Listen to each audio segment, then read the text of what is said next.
ఏపీలో ఉచిత current. CM Chandrababu కీలక నిర్ణయం. ఏపీలో కూటమి అధికారంలోకి రాకముందు ఎన్నో హామీలను ప్రజలకు ఇచ్చారు. ప్రస్తుతం వాటిని నెరవేర్చే పనిని ఏపీ ప్రభుత్వం చేపట్టింది. దీనిలో భాగంగానే ఉచిత విద్యుత్ పథకాన్ని కూడా అమలు చేయనున్నారు. పూర్తి వివరాలు ఇలా ఉన్నాయి. తెలంగాణలో కాంగ్రెస్ అధికారంలోకి రావడానికి ప్రధాన కారణం నిరుద్యోగుల అసంతృప్తితో పాటు 6 గ్యారంటీలను ప్రజల్లోకి తీసుకెళ్లారు. అధికారంలోకి వచ్చిన వెంటనే ఇచ్చిన హామీలను ప్రతి ఒక్కటిగా అమలు చేసుకుంటూ వస్తున్నారు. దీనిలో ముఖ్యంగా ఎక్కువగా పాపులర్ అయిన పథకాలు ఫ్రీ బస్ ప్రయాణం, ఉచిత విద్యుత్ పథకాలు ఉన్నాయి. అయితే ఏపీలో కూడా ఉచిత బస్సు ప్రయాణం, ఉచిత విద్యుత్ పథకాలు కూడా టీడీపీ, బీజేపీ, జనసేన కూటమి ఉమ్మడి మేనిఫెస్టోలో పొందుపరిచారు.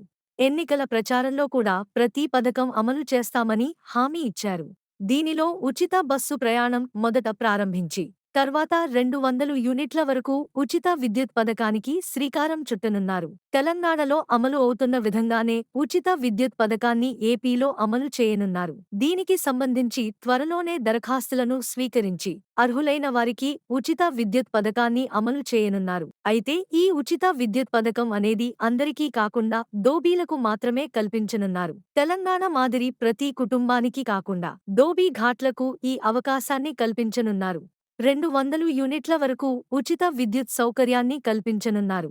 ఈ పథకానికి సంబంధించి విధివిధాలను ఖరారు చేసిన తర్వాత ఈ పథకాన్ని అమలు చేయనున్నారు. వీటితో పాటు ఏపీలో వరుసగా పథకాలను అమలు చేయనున్నారు. దీంతో పాటు బీసీ సప్లాన్ ద్వారా 5 ఏళ్లలో 1.50 లక్షల కోట్ల రూపాయలు ఖర్చు చేయనున్నారు. ఉద్యోగుల సిపిఎస్ సమీక్షించి సరైన పరిష్కార మార్గం చూపనున్నారు. కాపు సంక్షేమం కోసం రూ. 15,000 కోట్లు ఖర్చు చేస్తామని కూడా ఎన్నికల ముందు హామీ ఇచ్చారు. వీటిని కూడా త్వరలోనే అమలు చేయనున్నారు. ఇప్పటికే ఏపీలో అన్నా క్యాంటీన్లను మళ్లీ స్టార్ట్ చేసిన విషయం తెలిసిందే.